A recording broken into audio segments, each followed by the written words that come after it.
দেখো বন্ধুরা, আজকে আমি তোমাদেরকে চিংড়ি মাছের একটা রেসিপি বানিয়ে খাওয়াবো। তো দেখো, প্রথম থেকে শেষ অবধি দেখো। এটা তো চিংড়ি মাছ কেটে ধুয়ে পরিষ্কার করে নিয়েছি, একটা বাটির মধ্যে নিয়ে নিচ্ছি। দিয়ে দেবো স্বাদ মতো লবণ, দিয়ে দেবো পরিমাণ মতো হলুদ, দিয়ে দেবো সর্ষে পোস্ত আর কাঁচা লঙ্কা একসঙ্গে বেটে নিয়েছি 1 চামচের মতো।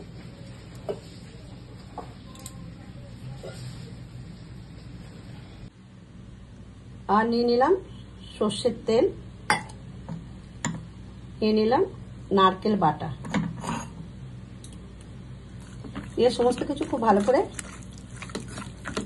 মেখে নেব।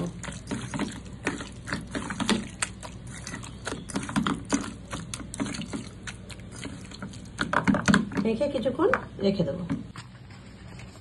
এবারে আমি দুধমান কচুর পাতার মধ্যে যেহেতু করব, আমি পাতাগুলিকে ছোট বড় মিশিয়ে আগের থেকে সাজিয়ে নেব।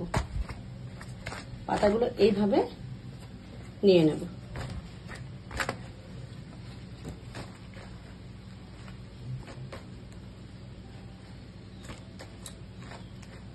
নিয়ে নিলাম। এবার চিংড়ি মাছটা, মাখানো চিংড়ি মাছটা দিয়ে দেবো।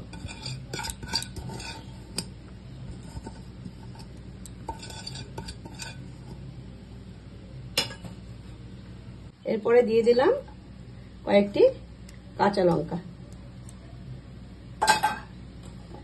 আরো সামান্য একটু সর্ষের তেল দিয়ে দিলাম। এবার পাতাগুলিকে মুড়িয়ে নেব। তো এইভাবে সমস্তটা পাতাটাকে মুড়িয়ে নিয়েছি। ওভেনে কড়াই গরম হতে দিয়ে দিলাম।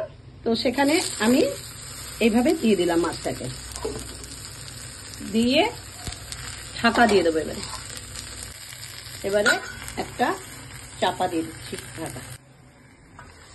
তো দেখো বন্ধুরা, শিম মাছে ছিল তোমার 10 মিনিটের মতো। তো আমি এখন এইগুলো উল্টে নিলাম, উল্টে নিয়েছি। এবারে আবারও ঢাকা দেওয়া অবস্থা শিম মাছে থাকবে। তো দেখো, আরো 10 মিনিট পর ঢাকাটা খুলে নিয়েছি।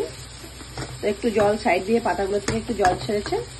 তো আগলা অবস্থায় একটু রেখে দেবো, জলটা শুকালে গ্যাসটা অফ করে রেস্টে রাখবো। তো দেখো বন্ধুরা, অনেকক্ষণ রেস্টে ছিল। এখন আমি এটা নামিয়ে নেবো। তবে নামানোর আগে আমি দেখিয়ে দিচ্ছি চিংড়িটা কেমন সিদ্ধ হয়েছে। এই দেখো, চিংড়িটা সিদ্ধ হয়ে গেছে, সেটাও দেখাচ্ছি। ফাঁপা একটু হাতে ধরে দেখাচ্ছি। দেখো চিংড়িটা, দেখো সিদ্ধ হয়ে গেছে। তো আমি এখন নামিয়ে নেবো। দেখো বন্ধুরা, এবারে নামিয়ে নেব।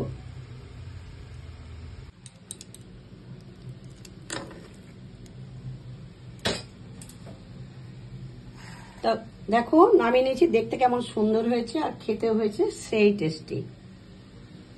আর দেখো, দেখো কত সুন্দর হয়েছে। আর এই পাতাগুলো এত সুন্দর নরম হয়ে গেছে, দেখো।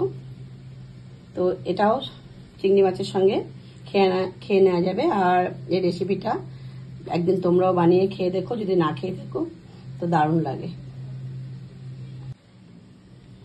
তো এই রেসিপিটা তোমরা বানিয়ে দেখো একবার বন্ধুরা, যদি না খেয়ে থাকো। তো এই রেসিপিটা খেতে অসাধারণ লাগে। আর এই রেসিপিটা দেখার জন্য ধন্যবাদ।